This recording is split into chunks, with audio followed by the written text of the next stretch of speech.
on to our Q&A portion. With the pleasure of introducing two special guests. First, Kim Irvine, Art Director with Walt Disney Imagineering. Kim leads a diverse team of Imagineers who oversee the constant care and enhancement of Disneyland Park. For this project, she was instrumental in the design of the stunning new enhancements to the Rivers of America and the Disneyland Railroad.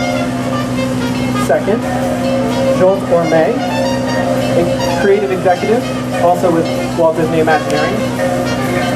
Zsolt is a world-renowned expert in the design, creation, and construction of themed environments. Specifically for this project, he was responsible for the design and installation of the beautiful rock formations, water features, and environmental construction. So to kick things off, does anyone have any questions? Yes, sir? So talk about a little bit about how you try to preserve some of the elements of the past from back there while you were designing the new. Well, the Rivers of America and the Railroad were both some of Walt's original attractions in 1955. And they were inspired by the films that he had been making of the True Life Adventures, which was all about nature. And in fact, many of them won Academy Awards for short films.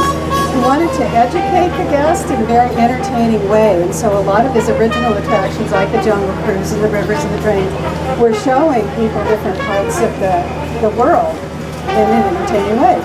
And so he had, you may remember the old mine train through Nature's Wonderland and Rainbow Ridge, and he had Mark Davis and Sam McKim working very hard on creating very natural scenes all along the river and the railroad. With the, as we remember, the bear country with the scratching bears and the moose and the Native American village, all of those things, except for bear country, because we did a bear country down here, we returned back to the river, which is fantastic. Everything that used to be on the river is here, including a few new things that Sam and Mark had sketched and were never able to get into the show for one reason or another. So hope you'll notice all those. And we also pay homage to the old mine train ride with a little bit of surprise rock work and maybe a mountain lion or two here and there. And also, if I may add, the challenge was from a placemaking, standpoint to, like, Kim was explaining, to really respect and cherish the old, history behind everything, but adding a new element, it was challenging to how to blend the two so nothing looks like a part and it all blends together. But I think that we're very successful with the colors and the textures and the geology to make sure that it flows, throughout the whole new attraction and the old existing ones. Thank you. You can see the construction of what we believe is going to be Star Wars land. How is the landscape going to incorporate that?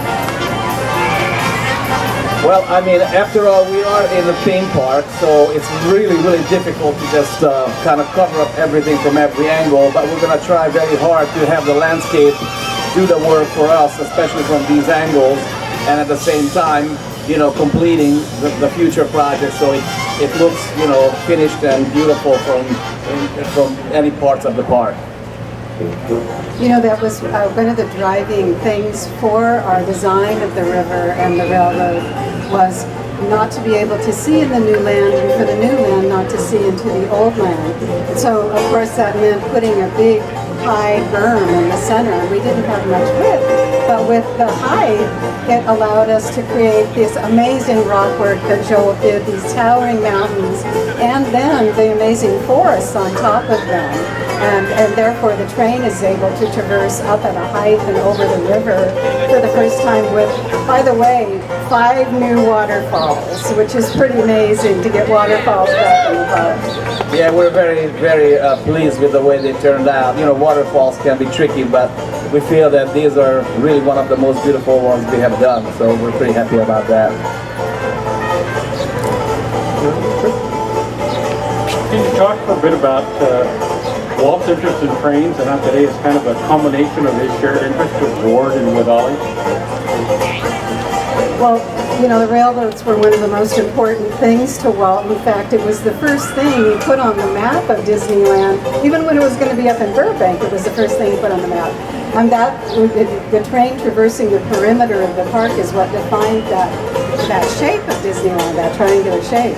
So we know how important it was and how much, you know, he adored trains. And what's very cool is how John Lasseter and the new animators have carried on that tradition of the passion for the railroad.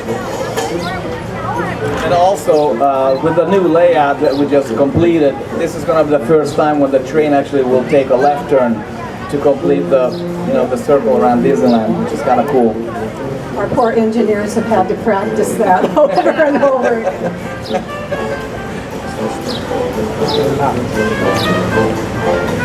And on that subject, when did they actually manage to get the first trains on the newly laid track?